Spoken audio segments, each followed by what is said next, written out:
اور جب ہم آزاد کشمیر کی اس فارمولے کے اوپر آزاد کشمیر کو ٹٹولتے ہیں تو ہمیں یہ پتا چلتا ہے کہ پورے آزاد کشمیر کو ایک ڈیم میں تبدیل کر دیا گیا ہے. آپ جہاں پہ بھی جائیں ہر 10 کلومیٹر کے بعد آپ کو پانی کھڑا نظر آئے گا اور میلوں تک کھڑا نظر آئے گا, اور وہاں پہ ڈیم بنا ہوا اور اس ڈیم سے بجلی پیدا کی جا رہی ہے. ہمارا ایک دریائے نیلم, بڑا مشہور دریا جو کہ ایک بہت بڑی آبادی سے گزر کے آتا تھا, اس کو ڈائیورٹ کر دیا گیا بجلی بنانے کے لیے. اور یوں جو ہمارے خطے کا کیپٹل ہے اس کیپٹل کے اندر انسانی زندگی کے لیے بے تحاشا مسائل پیدا ہو گئے. ماحولیاتی آلودگی پیدا ہوئی, پانی کے ایشوز ہوئے, سینیٹیشن کے ایشوز ہوئے, اور وہاں پہ ٹیمپریچر اتنا بڑھ گیا, گرمیوں میں بھی اور سردیوں کا ٹیمپریچر اتنا گر گیا کہ دونوں موسموں میں وہاں پہ رہنا بہت مشکل ہے. اسی طریقے سے اگر ہماری سیرگاہوں کی طرف جائیں تو یہ میرا بھائی ابھی یہاں اوپر آیا تھا,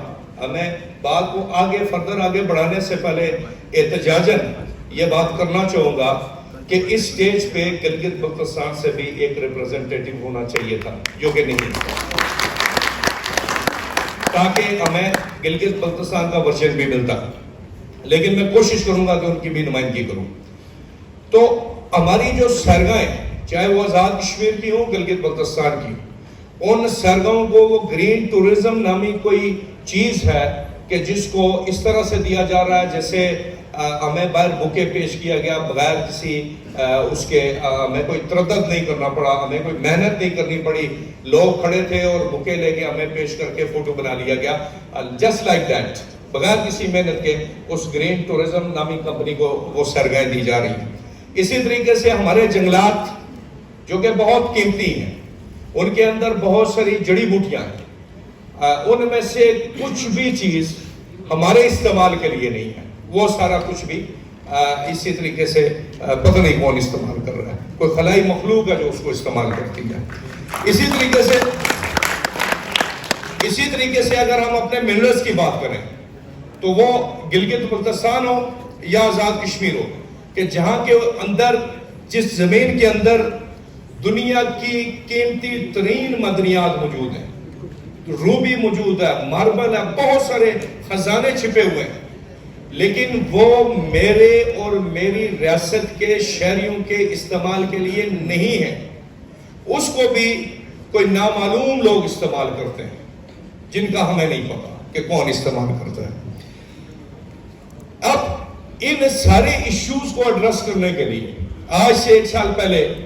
جموں کشمیر جوائنٹ عوامی ایکشن کمیٹی کے پلیٹ فارم سے سول سوسائٹی نے ایک موومنٹ لانچ کی جس میں انجمن تاجران, ٹرانسپورٹرز, وکلاء, مختلف جو پولیٹیکل ورکرز تھے, سول سوسائٹی تھی, وہ سارے اس پلیٹ فارم پہ اکٹھے ہوئے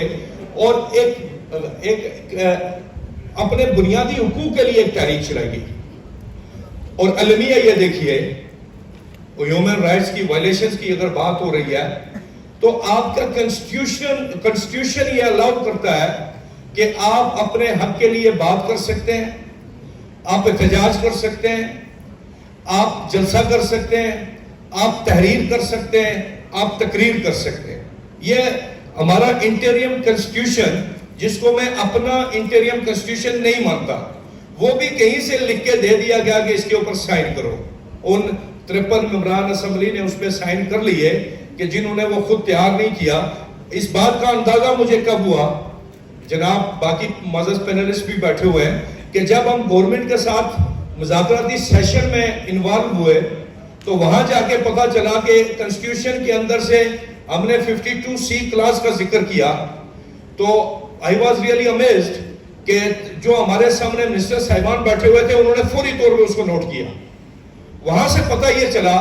کہ اس کنسٹیٹیوشن کو انہوں نے پڑھا نہیں ہے. اگر پڑھا ہوتا تو وہ اس کو پوائنٹ نہ بناتے, ان کو پہلے سے پتا ہوتا کہ 52C کیا کر رہی ہے انٹریم کنسٹیٹیوشن آف آزاد جموں کشمیر کی. تو وہ کنسٹیٹیوشن جو ہمیں رائٹ دیتا ہے اور جو کنسٹیٹیوشن آف پاکستان ہمیں رائٹ دیتا ہے, اس کا آرٹیکل, پہلا آرٹیکل اور اس کے اندر 159, 160, وہ سارے آرٹیکل جو ہمیں رائٹ دیتے ہیں, انہی ساری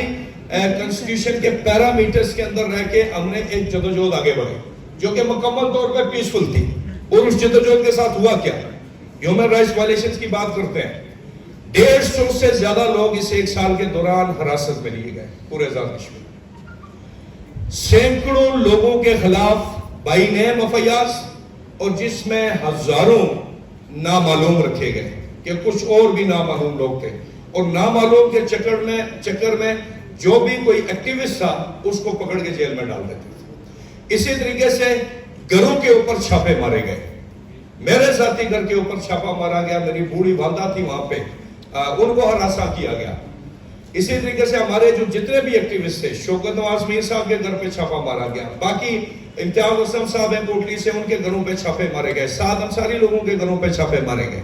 اور ہراسمنٹ کا ایک پورا وہ ماحول بنایا گیا۔ جب اس سے بھی بات نہ بنی تو ایک بڑا آسان اور سادہ سا ایک ٹوٹکا ہے، ایک حکیمانہ مشورہ کسی نے دے رکھا ہے ان ریاستوں کو کہ انہوں نے فریم کرنا شروع کر دیا وہ موومنٹ چلانے والوں کو کہ they are Indian agents, Israeli agents, Jews agents, کہ یہ ہندوستان کے، اسرائیل کے اور یہودیوں کے ایجنٹ ہیں۔ جب کچھ بھی نہ بن پڑا، جب قوم نے اس کو بھی مسترد کر دیا تو پھر ہمارے اوپر چڑھا دی گئی FC اور PC، اور 1200 لوگ